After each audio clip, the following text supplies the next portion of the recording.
जय हिंद आप। मेरा नाम तनु प्रजापति है। जैसा कि मैंने पहले वीडियो में आपको कम्युनिकेशंस के इवोल्यूशंस के बारे में बताया था, सेकेंड वीडियो में मैं आपको बता रही हूँ कि कम्युनिकेशंस के क्या क्या क्लासिफिकेशन होते हैं।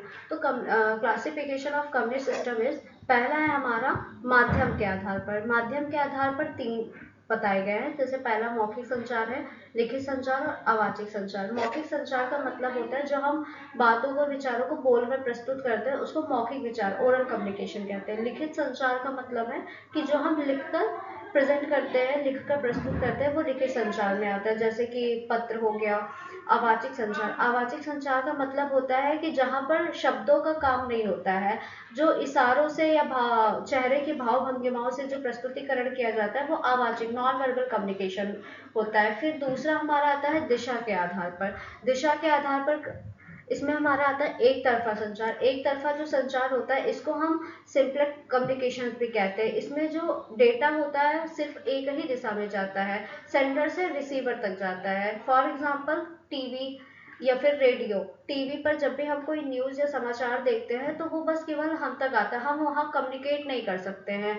फिर दूसरा हमारा आता है half duplex communication. Half duplex communication जो होता है कि एक ऐसा कम्युनिकेशन मोड होता है जिसमें सेंडर और रिसीवर दोनों होते हैं, लेकिन एक टाइम पर सिर्फ एक ही दिशा में जो है आप अपने संदेश को भेज सकते हैं। जैसे वाकी टाकी। वाकी टाकी में एक एक एक व्यक्ति बोलता है, दूसरा सुनता है। जब एक बोलने वाला, जब हमारा वक्ता चुप हो जाता है तो फिर जो रिसीवर होता है वो बोलता है। उसके बाद दूसरा हमारा आता है full duplex communication. Full duplex communication में होता है कि इसमें जो डेटा होता है वो दोनों तरफ, यानी कि सेंडर और रिसीवर दोनों तरफ कम्युनिकेट कर सकते हैं, यानी एक ही समय पर संचार किया जा सकता है। फॉर एग्जाम्पल जैसे वीडियो कॉल करना या फिर मोबाइल फोन कॉल पर बात करना, ये हमारा फुल डुप्लेक्स कम्युनिकेशन का एग्जाम्पल है। तीसरा हमारा है तकनीकी के आधार पर। तकनीकी के आधार पर इसको दो भागों में डिवाइड किया गया। पहला है एनालॉग कम्युनिकेशन और दूसरा है हमारा डिजिटल कम्युनिकेशन।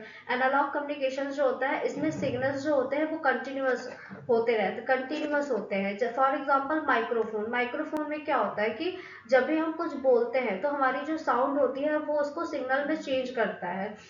तीसरा हमारा है डिजिटल कम्युनिकेशन। डिजिटल कम्युनिकेशन का मतलब होता है कि ये डेटा को 0 और 1 में भेजते हैं।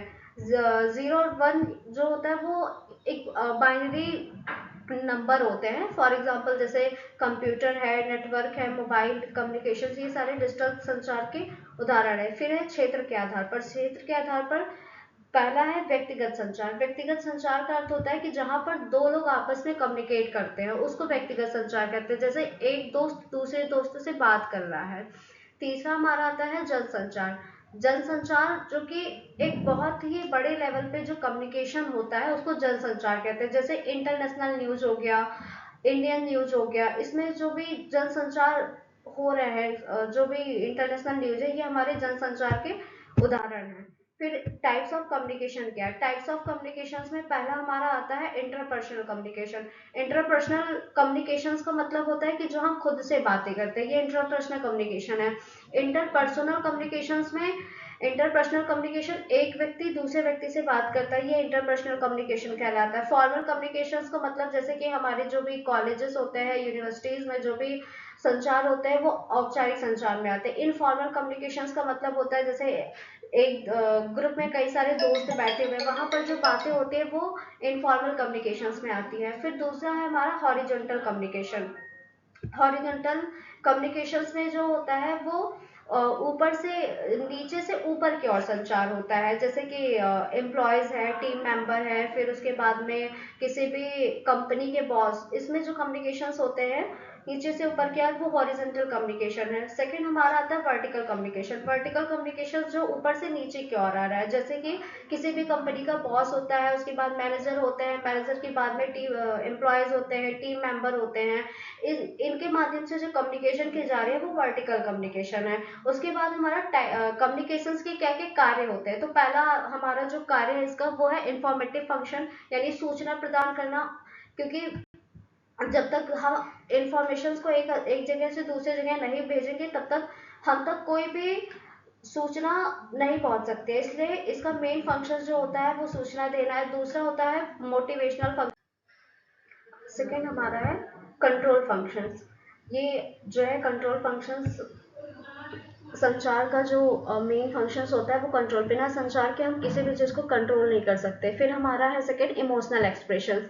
इमोशनल एक्सप्रेशंस का जब तक हम कम्युनिकेट नहीं करेंगे हम अपने इमोशंस को किसी भी फॉर्म में नहीं एक्सप्रेस कर पाएंगे। वो इमोशनल एक्सप्रेशंस का मतलब होता है वो ओरल फॉर्म में भी हो सकता है, वो रिटन फॉर्म में भी हो सकता है। फिर हमारा सोशल इंटरेक्शन।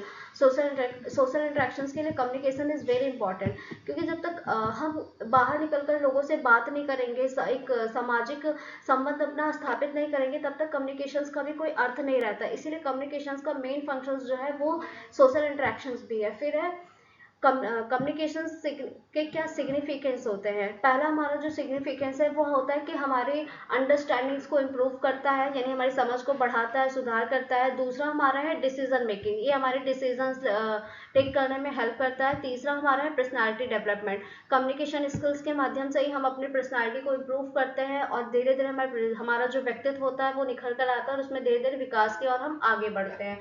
चौथा हमारा है एक्सचेंज ऑफ इंफॉर्मेशन, कम्युनिकेशंस के माध्यम से ही जो है हम जानकारी का आदान प्रदान करते हैं।